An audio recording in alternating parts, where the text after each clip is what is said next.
Yo, guys, what's going on? It's me back again, once again, to react to more YouTube drama, bullshit stuff that's going on in the world today. Today it has to do with Asmongold. Let's see what's going on.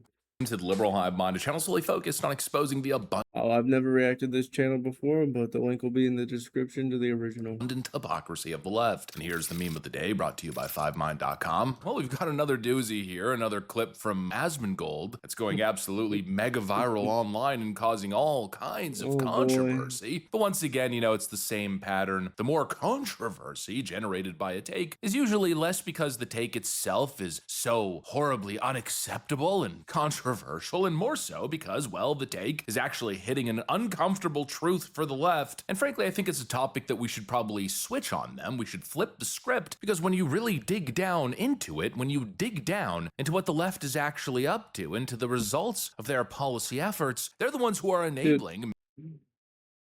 Alright, well, if we're just gonna comment on this picture the entire video, we're gonna speed them up a little bit. Mass suffering, and that, I believe, is the core component of what Asmongold was saying. Let me show you guys what's going on here. Let's try to cut through the emotional gatekeeping and stick to the core concept, shall we?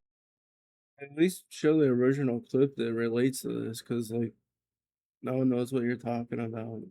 At least I don't. I'm not aware of what this is about. I know that's Bernie Sanders, but I don't understand the context. Got some stuff to get into, so let's roll the tape. All right, folks, so just take a look at this clip. I would much rather pay for rockets to go to the moon than pay to keep a bunch of Africans alive from starving. Okay, yeah, no, instantly agree. Instantly, and it's not even close. Like, I would rather do that. And why is that? Because it's not my obligation. Because humanity is supposed to evolve forward instead of backwards. To keep every African alive. I don't care about that. I mean, ultimately, if they can't keep themselves alive, maybe they're at a population rate that it is literally your job to keep yourself alive. That is your main function as a human, is step one, keep self alive. Survive. If you can't do step one, then maybe you shouldn't. Isn't sustainable based off of their environment. And if your environment's the problem, move to a different environment.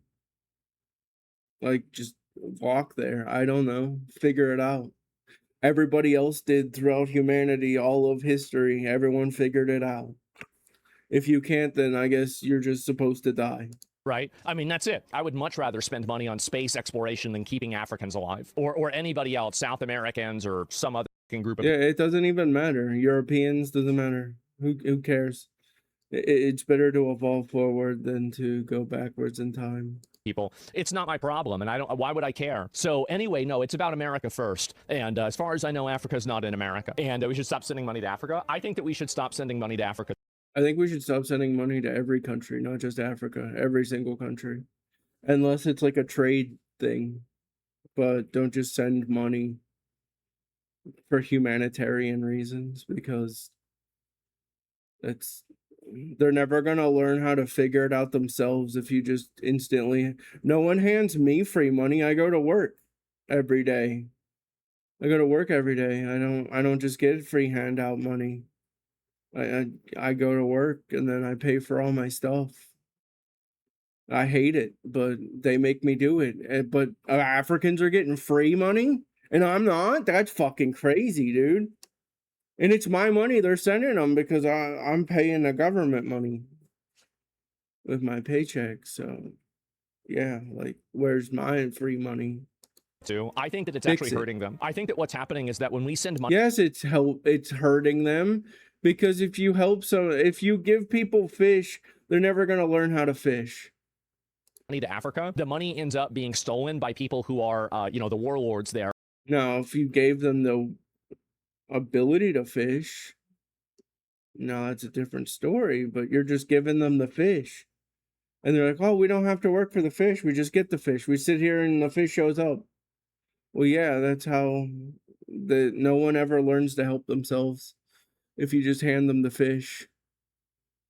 Right? Or like whatever the military ruling class is. And they steal all the money, and then they effectively use that to widen the gap and the power disparity between them and the rest of the African people. Like, the reality is that Africa's been a for thousands of years, right? And if they're ever going to not be hole. It's not going to be because we send them, bro, all it's going to take is $3 billion more. All we need just 3 billion more? Okay. to do is 5 more years, and then they're going to get their shit together. This is a permanent babysitting operation. Send me $3 billion. I'll get my shit together. That is being undertaken by the Western world to keep Africans alive. I don't agree with this. I don't. If they're going to die, this is their own fate. This is the way that they have the right of self. Dude, that's why it's called natural selection. Determinism, for better and for worse. Ultimately, I think trying to like micromanage and run the lives of Africans is honestly, it's very clear that, you know, the massive population boom in Africa is due to, I think, probably a massive amount of aid and better, you know, medical stuff that we've provided them that has created a population that's unsustainable by anything other than our continual support of Africa. We were basically like, we spawned a bunch of Africans, and then now it's like, well, what are you going to do? Like, they don't have the agriculture system to take care of themselves. Yeah, I saw on Twitter someone was complaining about like, look, Africa is making babies, but Europe and America isn't. And it's like, well, yeah, when you live in a culture where everybody just rapes each other and they have babies all the time, yeah, that's pretty much what's gonna happen. You're gonna have a high birth rate population because you literally can't keep your hands off of each other over there. It's gross. So do we just have to feed them forever too? Like, when does this ever end? Yeah, so, you know, it's another one of those clips from Asmongold that supposedly is heartless and inhumane and horrible. How dare he say that? But if you really think about it, he's right. And this is exactly— He is right. Dude, there's nothing wrong in that sentence that he said. Exactly what I've been saying forever, and especially just— And it's the same for anybody. You can't just give handouts to people. They're never going to learn how to fix it themselves. I learned that the hard way in my life. I lived in my dad's basement until I got kicked out and became homeless. And then I figured out, oh yeah, no, you just can't live like that. Okay, I understand now. And now I'm not. Recently, we've been talking about this in relation to all these US aid programs. You've got all this money being spent in Africa that's supposedly saving lives. We're subsidizing medical programs and intervention, which sure on the surface seems like the right humanitarian thing to do. Yeah, but then you start to think a little and you realize, wait a second, we've been doing this for decades upon decades. You know, the entire world— So pretty much since America's inception, like once we got into like technology era, we've been sending people over for humanitarian reasons, but nothing ever changes. Nothing's ever fixed. They still live in mud huts and rust bases. World is modernizing, and when we're talking about simple medical procedures, this particular part of the world, for some reason— Yeah, I mean, they're dying of polio and shit. We've cured that a long time ago. Reason after multiple decades is still reliant on these programs. You start to ask the question, are we helping or are we enabling? And, you know, maybe there's like a biological truth to all— We're enabling. It's enablement. It's like enabling your teenager to just keep being a fat fucking loser in their basement. It's the same thing. You're just like, oh, poor buddy, here you go. Here's another $500 to get your V-Bucks because I feel bad that your life is so hard. All of this, a sort of Darwinism effect that's necessary for human evolution and human progression. We think we're doing the right thing, but in reality, we're getting in the way. It's the typical teach a man to fish and you feed him for a lifetime. Give a man a fish and he eats a single meal or eats for a single day. We've been basically— Dude, I said this earlier in the video. Giving Africa a fish every single day for the past however many decades. We just hand them all the fish. They're not learning how to fish because they have the fish. We sent it to them. We sent them the fish.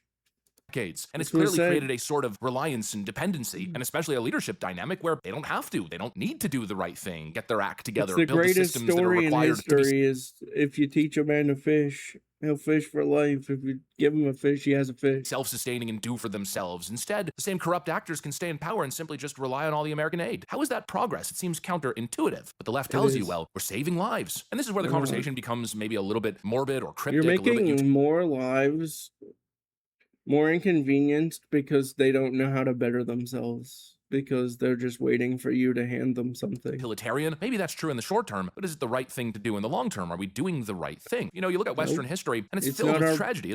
It's not our problem. It's not our country. We don't live there. Why do we have to? Now, if they become the 51st state, maybe.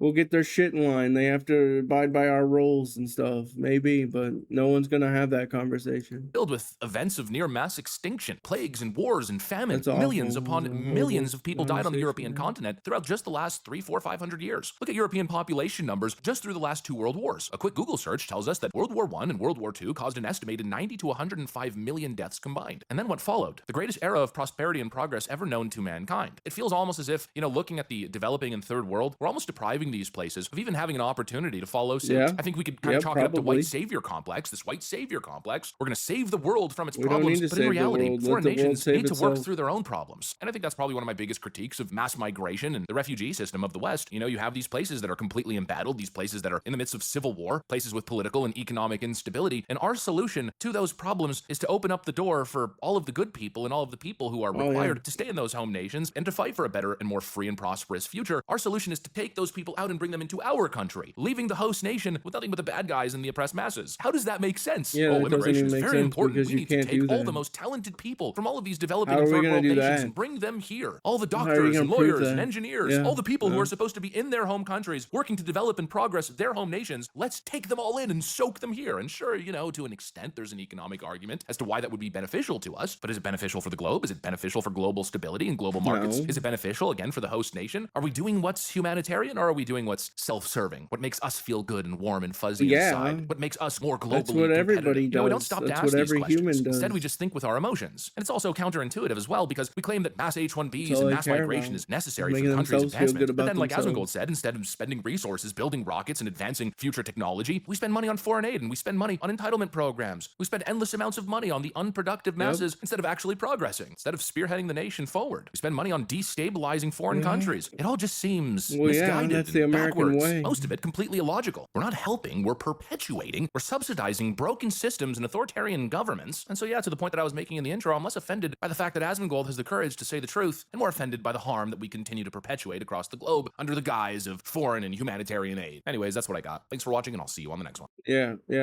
Subscribe for more drama crap.